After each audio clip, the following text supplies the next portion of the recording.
Materi yang kedua yaitu titik berat keping datar homogen. Keping datar homogen adalah keping datar yang memiliki rapat massa atau densitas yang konstan. Jadi semua titik rapat massa dianggap sama.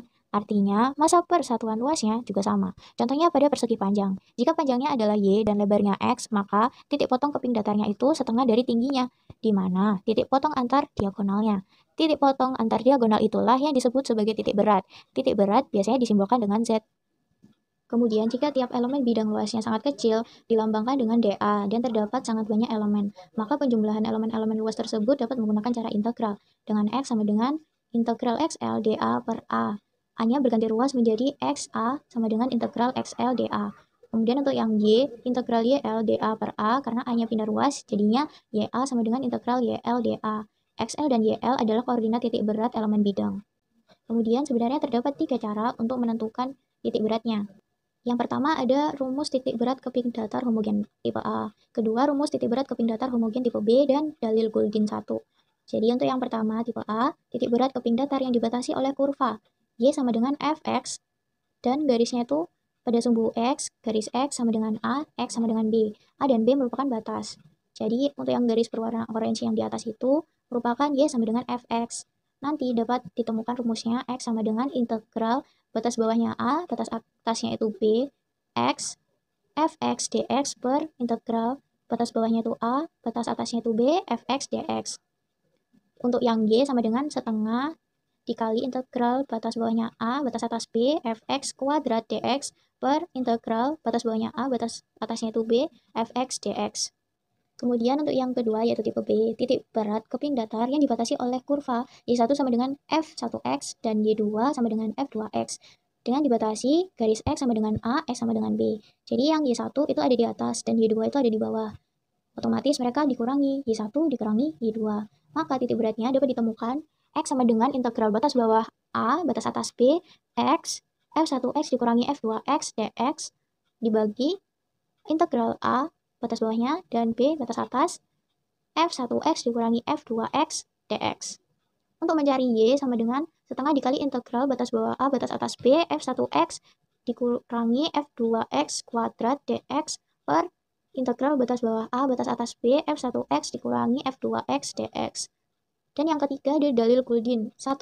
Jika suatu luasan bidang datar diputar penuh pada garis satu sumbu yang sebidang dengan luas itu dan tidak saling memotong luasannya, maka isi benda putar yang terjadi sama dengan luas dataran itu dikalikan dengan lintasan titik beratnya. Jika L sama dengan luas dataran, Z, X, Y sama dengan titik beratnya L, sumbu X sama dengan sumbu putarnya, V itu adalah volume benda putar.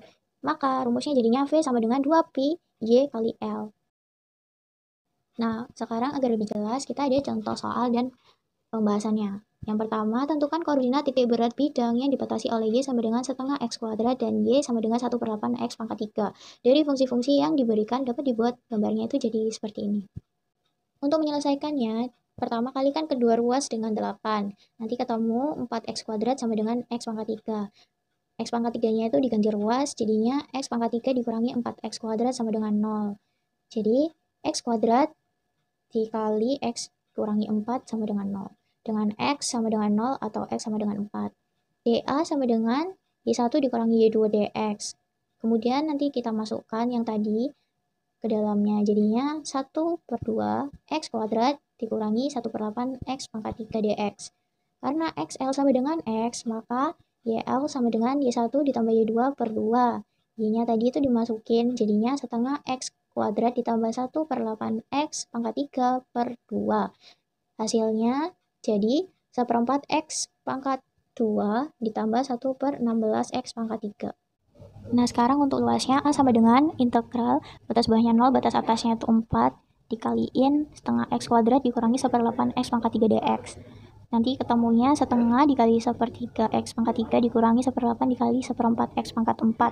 Jangan lupa ada batas bawah sama batas atas dimasukin ke X-nya itu, jadinya dapat 1/6 dikali 4 pangkat 3 dikurangi 1/32 dikali 4 pangkat 4. Ketemunya nanti 8/3.